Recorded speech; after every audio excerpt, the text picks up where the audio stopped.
you so much, everyone, for joining and watching again. I would like to continue from where we stopped. As I said earlier, that this month we'll be exploring through marriages and topics on marriage, and we've examined 10 unhealthy reasons for getting married. And today, I want to really share with us the 10 healthy reasons for getting married. One, the difference between these points or the two principles or factors is that the unhealthy reason for getting married, they are self-centered, while the 10 healthy reasons for getting married are not self-centered. They are for a combined effort of partners that want to be in marriage. So with marriage is not just a one man voice. It connects two persons, two individuals together. And when I two individuals, it has to do with a male and a female, not male to male and not female with female. It is the masculine, the combination of the masculine and the feminine. Even it is not animal and beast or any other thing.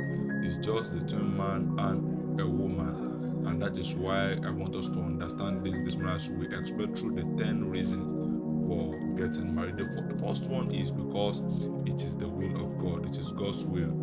It is God himself that designed marriage, and there is no one who can understand marriage more than him. So if anyone wants to go into marriage, it's someone that they must go to God through prayer, and they must be someone who actually know God.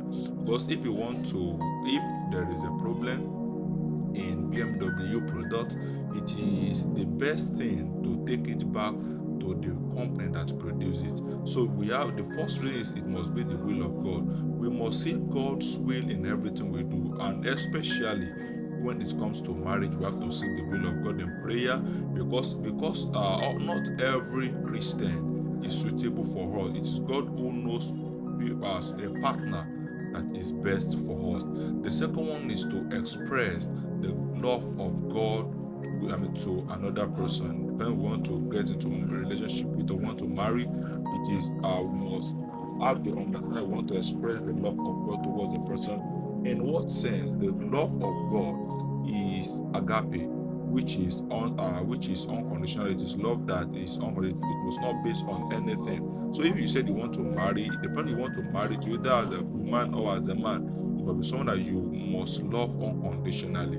There shouldn't be something you are actually expecting the person to, even though there are marriage and this responsibility, but you must not actually lay on it that it is this we must get it. So you must be able to love. When we study about God, Bible Apostle Paul got to understand that even when we were still sinner, Christ died for us, even with the ungodly. So we know what anyone you want to marry, your love must build on explaining God's love to them. As husband, you must love them totally, either they are able to reciprocate in marriage, and as a woman, you must be able to submit to the man you want to marry, that the person is able to provide or to reciprocate what your service. So because you are doing it unto the Lord. The third one is expressing personal love to each other. We have 4 levels of marriage: the agape, which we've explained that should be the ground or the foundation, and we also have the phileo, which is tender love. We have the stoy, and we also have the eros. All this must be present in the marriage.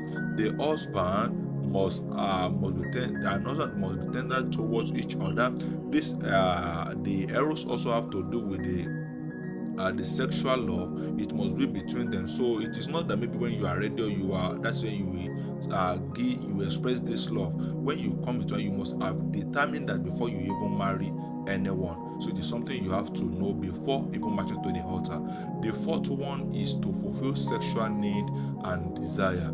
God created man and woman to be a sexual being, and if the marriage is a vehicle that God actually designed to fill this God's sexual desire and needs. So if we do it outside marriage, it is a sin against God, because sex is not just a means of having intercourse.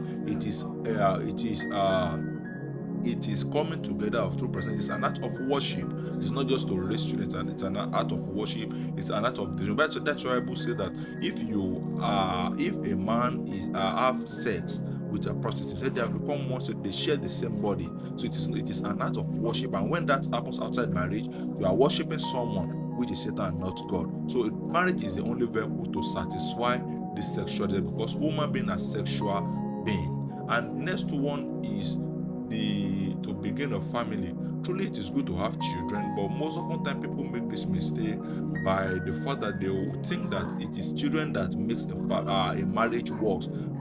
Children are part, but they are actually not the main reason for marriage. It is possible to marry without having children. So starting the family has to be with the man and the woman, that the family have to aim towards achieving the will of God for their life. So if they have children by choice, that is fine. That shouldn't cause any problem. But the most when they have the children, either spiritually, either by birth or through adoption or through any means, they have to cater and bear the responsibility that it entails. So that is part of getting married. So children alone is not the reason for getting, because even though people have it outside outside marriage, outside wedlock, which is actually a sin. But even the Bible make us to understand that anyone who was given birth to in that pattern must not enter his tabernacle, which is the temple of God in the Old Testament. So we must understand that it is possible, but it shouldn't be a background for getting married.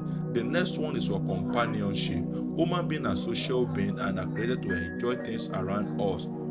So husband and wife, before you get married, you must know that you have to be the best friend to your partner.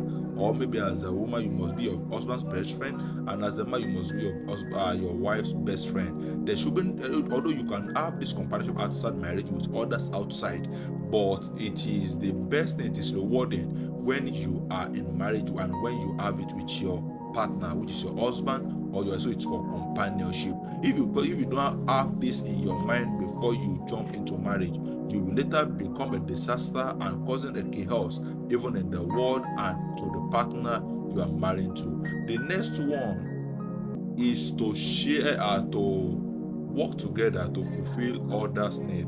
Every one of us have our needs as man, and that's how we are created. We have physical need, we have social need, we have emotional need, we have mental need, we have spiritual need. So the two of them must be able to ready to work together to make this thing work, to satisfy each other. It is not just that the family should center on satisfying their wives needs, but it is for the both of them. When they have children, the threefold must actually be considered. They must satisfy their needs together. So that is one of the reasons and head reasons to get married. If you have an alternate reason or an opposite reason for this, then you don't have to get married. Just stay single. You can be a single Christian and succeed. But if you don't have, if you are not ready to bear the responsibility, you can be a Christian and still fail, because marriage entails responsibility. The next one is to share all things together. With that time we'll be happy, there are times we'll be sad, sorrow, pain, and these are the things we have to share together with someone. We must be ready to share them together with our partner. Don't just bear the burden. I think the statistics and sciences show that there are a lot of men who die in recent days because they only bear the burdens of the family alone, and that they don't share with their family or their wives or anyone. So if you are going to marry, you have to learn this by sharing it together. The next one is to share all things together, yes, and to work together to fulfill each other potentials. We must die empty. That's one of the reasons why God created us. And as husband and wife, we must both work together to fulfill that.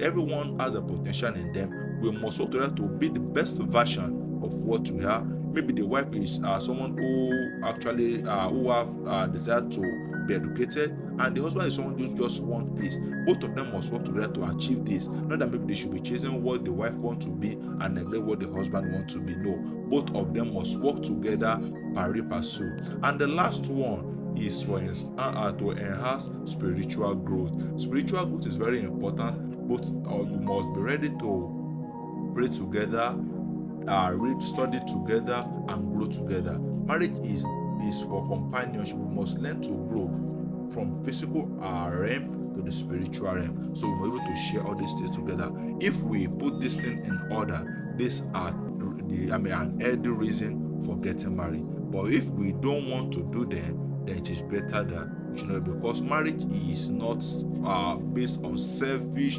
desire. It must be on mutual ground. Thank you so much. Share with people, and let's continue tomorrow. Bye.